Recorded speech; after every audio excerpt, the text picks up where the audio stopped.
వారెవ్వా, నీలాంటి ఎంబీబీఎస్ డాక్టర్ని ఈ ప్రపంచంలో నేను చూడనే లేదు. స్పిరిట్ లేకుండానే ఇంజెక్షన్ ఇచ్చావు నా తమ్ముడికి. ఇంజెక్షన్ విరిగిపోయింది, అది సీదా పోయి గుండె కాడ ఆగిపోయింది.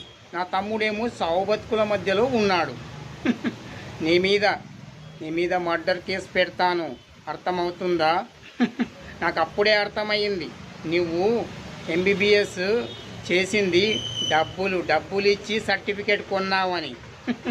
స్పిరిట్ కూడా రాయకుండా ఇంజెక్షన్ ఇస్తున్నావంటే నీవు ఎంబీబీఎస్ డాక్టర్ అయ్యావని. నీ పైన కేసు పెడతాను. ఇప్పుడే వెళ్ళి పోలీస్ స్టేషన్కి వెళ్ళి నీపై ఎఫ్ఐఆర్ బుక్ చేయిస్తాను. నిన్ను మర్డర్ కేసులో నేను ఉరిశిక్ష వేయిస్తాను, అర్థమవుతుందా?